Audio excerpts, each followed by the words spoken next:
बस ये और बस मेरा क्यों हो गया चीज है।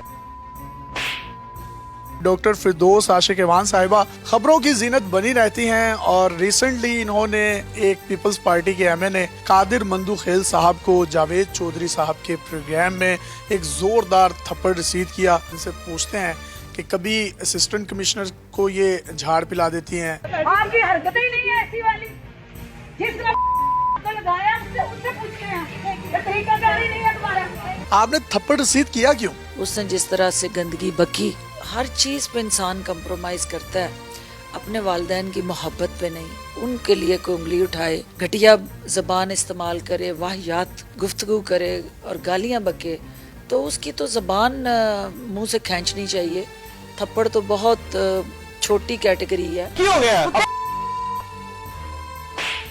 लेकिन हम एक क्लिप देख रहे हैं जिसमें देखा ये जा रहा है कि आप गालियां दे रही हैं और आपने गिरेबान पकड़ा है। उसकी हकीकत क्या है? ये सारा प्लांटेड प्रोग्राम था। इस प्रोग्राम की पहले जो आगाज़ हुआ कि मेरी टीम ने जब इनसे पूछा कि टॉपिक क्या है, टॉपिक इन्होंने हमें जो बताया वो बजट बताया।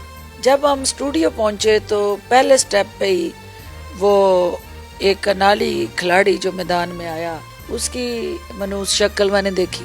दूसरा झूठ सामने आया कि डॉक्टर तारक फजल चौधरी की बजाय इन्होंने एक स्टपनी जो है नून लीग की, उसको लाहौर में उज़मा बुखारी को बिठा लिया। उनको आप स्टपनी क्यों कह रही हैं? इसलिए कि स्पेयर टायर होता है ना, जब टायर किसी से हवा कम हो जाए, पंक्चर हो जाए, तो फिर बैसाखियों के ऊपर खड़े जो टायर हैं इधर उधर, जो कहीं थोड़ा थोड़ा पंक्चर लगा भी हो तो उसको स्पेयर टायर के तौर पे इस्तेमाल करते हैं। इतनी लाइटर गुफ्तगू करती हैं, कभी राजकुमारी कहती हैं, कभी किसी को स्टपनी कहती हैं।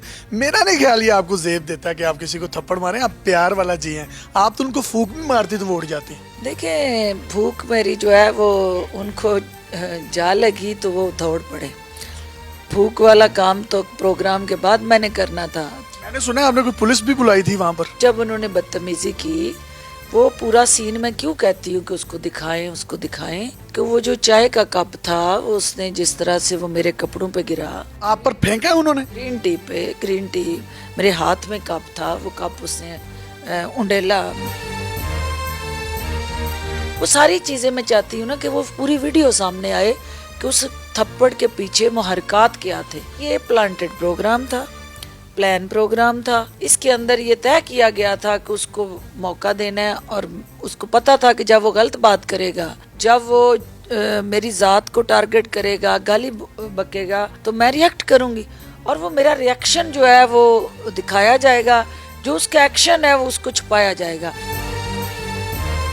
आप अगर उस वीडियो को देखें तो महिला फाइडी आपको वहाँ नजर आ जाएगी कि जो उसकी गुफ्तगू है वो म्यूट कर दी जाती है, जो मेरी तरफ से रिएक्शन है वो उसके ऊपर वो साउंड जो है वो खोल दी जाती है। जावेद चौधरी साहब तो कहते हैं कि हमने वो क्लिप वायरल नहीं किया या हमारी मैनेजमेंट ने नहीं किया। एंकर के मालिक से मेरी बात हुई, मैं शुक्रगुजार हूँ लखानी साहब की। उन्होंने मुझे कॉल भी की और उन्होंने कहा कि मैंने अपने इस पूरे प्रोग्राम का फोरेंसिक ऑडिट करने का ऑर्डर कर दिया और मैं आपसे वादा करता हूँ कि जो भी शख्स इंटेंशनल या अनइंटेंशनल कंडक्ट और मिस्टेक में इन्वॉल्व होगा, मैं उसको जो है इस कम अज़ कम इस चैनल में वो नहीं रहेगा। तो लिहाजा आप मुझे मौका दें, मैं खुद इसकी इंक्वायरी करूं, प्रोब करूं।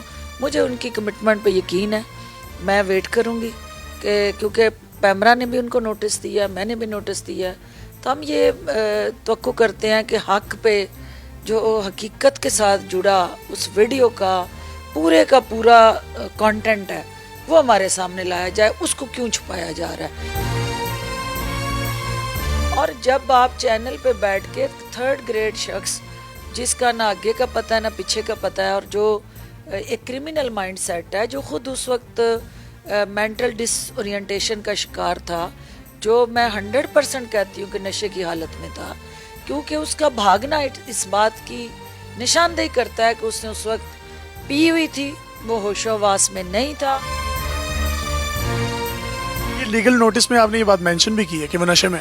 इसलिए कि मैं एक डॉक्टर होते हुए किसी भी शख्स का कंडक्ट आपको पता चल जाता है। आप उसके साथ बैठे क्यों, फिर आप उसको उठा देते? मुझे क्या पता है कि वो गेस्ट जो इसको कहा गया है, जब आप सामने चले जाते हैं, आपका वो गेस्ट जो आता है, आप उठ के नहीं आ सकते। वो भी एक जिम्मेदार पोजीशन पे आप फिर ये कहा जाता है कि आप प्रोग्राम से भाग गए हैं, आप फेस नहीं कर सकते, आपके पास गवर्नमेंट को डिफेंड करने का कंटेंट नहीं, नैरेटिव नहीं, इसलिए आप उठ के चले गए।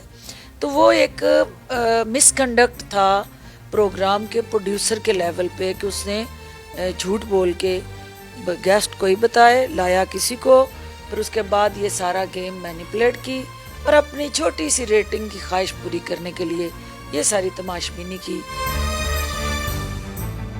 मैम, इस बात में कितनी सदाकत है कि लड़ाई हो गई थी, उसके बाद फिर 1 या 2 ब्रेक्स रिकॉर्ड हुई और आप बड़े तहम्मुल से, इत्मीनान से वहाँ बैठे रहे? ये सच है, ये सच बात है, क्योंकि जो लड़ाई इसका मतलब है आप लोग नॉर्मल हो गए थे, इजी हो गए थे आप लोग? पहली ब्रेक के वक्फे के दौरान ये वाकया हुआ। मैं नहीं चाहती थी कि वहाँ पे बाकी 2 जो प्रोग्राम के सेगमेंट थे उसमें ये चलता रहे कि डॉक्टर फिरदौस और इसकी लड़ाई हुई है और ये वहाँ पे आर्गूमेंट हुआ है। मैं उस प्रोग्राम को कंटिन्यू करना चाहती थी। प्रोग्राम शुरू हुआ, टेबल पे सारे पानी था, ग्रीन टी गिर चुकी हुई थी, जो मेरे आगे नोट्स थे या तमाम वो आगे कागजात वो सारे भीग चुके थे।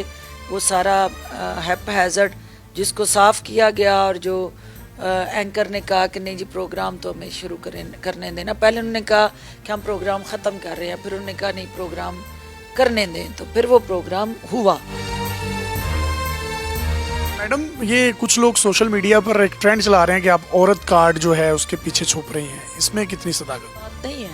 मैं मर्दों के मुकाबले में इलेक्शन लड़ती हूँ, मैं मर्दों का मुकाबला करती हूँ, मैं कॉन्स्टिट्यूएंसी पॉलिटिक्स करती हूँ। कॉलेज लाइफ में तो आपने कोई वाह ही लड़के शड़के कुटे होंगे, मुझे तो लग रहा था, वो मैंने वो क्लिप देखा जब उसके बाद। गुस्सा मुझ में ज़रूर होता है, लेकिन प्यार की इंतहा होती है और गुस्सा उसके लिए होता है जो 2 नंबरी करता है। प्यार मेरा हर उसके लिए होता है जो सच के साथ खड़ा होता है। कल जावेद चोई साहब ने बहुत मुझे कॉल्स की, मुसलसल उन्होंने कहा, उनकी मैनेजमेंट ने, उनके प्रोड्यूसर ने, कि हम आपका और उनका दोबारा प्रोग्राम करवा के प्रोग्राम में जो है वो हम सुलह करवाना चाहते हैं और आप आएँ। मैंने कहा नहीं, ऐसा नहीं होता कि पहले आप इज़्ज़त से खेलें और फिर आप इज़्ज़त की बहाली के लिए, वो भी अपने फिर से रेटिंग लेने के लिए हमें बुलाएं, तो ऐसे नहीं। मेरी अंदरूनी जो खबर है ये मैं आपसे शेयर कर रही हूँ कि बिलावल भुट्टो ने नापसंदीदगी का इजहार किया, तो ये एक अच्छा साइन है, कि अच्छा जेस्चर है कि पार्टी में ये रियलाइजेशन है कि भाई उन्होंने गलत किया। तो ये यकीनन जब रियलाइजेशन मंदोखेल को भी होगी तो उसके बाद हम अगली बात करेंगे। डॉक्टर फिरदौस आशिक वान साहिबा हमारे साथ मौजूद थी और इनका कहना यही है कि वो जो लीक वीडियो है उसका एक स्पेसिफिक पार्ट जो लीक हुआ है, मैं ये चाहती हूँ कि पूरी वीडियो लीक हो ताकि कौम के आगे सामने आए। ये आधा सच दिखाया गया है, पूरी तस्वीर जो है वो सामने आनी चाहिए कि वहाँ हुआ क्या था, हकीकत क्या थी। वो जो इस वक्त मासूम बनते फिर रहे हैं, उनकी आप पिछली हिस्ट्री निकालें कि उनकी जिस किस्म की गाली गलोच ऑडियो और वीडियो मेरे पास आई है कि जिसमें ये उनका वतीरा रहा है, गालियां देना, खवातीन को गालियां देना, उनसे बदतमीजी करना। ये को पहले मेरे साथ बदतमीजी नहीं थी, लेकिन बदकिस्मती से इस दफ़ा उनकी गलत जगह पे नोक-झोंक हो गई। वो ये समझ नहीं पाए कि वो पाकिस्तान की बेटी है, कि जो खुद भी अपना तहफ़्फ़ुज़ करना भी जानती है और अपनी कौम की बाकी बेटियों के लिए भी ढाल और एक मजबूत चट्टान बन के खड़ी है। अपने मेज़बान यासिर शामी को इजाज़त दीजिए। डॉक्टर साहिबा ने कितना गलत कहा, कितना दुरुस्त कहा, इसका फैसला आपने करना है। और अगर मंदू खेल साहब चाहते हैं कि वो भी अपना मौक़िफ़ दें तो हमारा प्लेटफॉर्म उनके लिए हाजिर है। अल्लाह हाफ़िज़।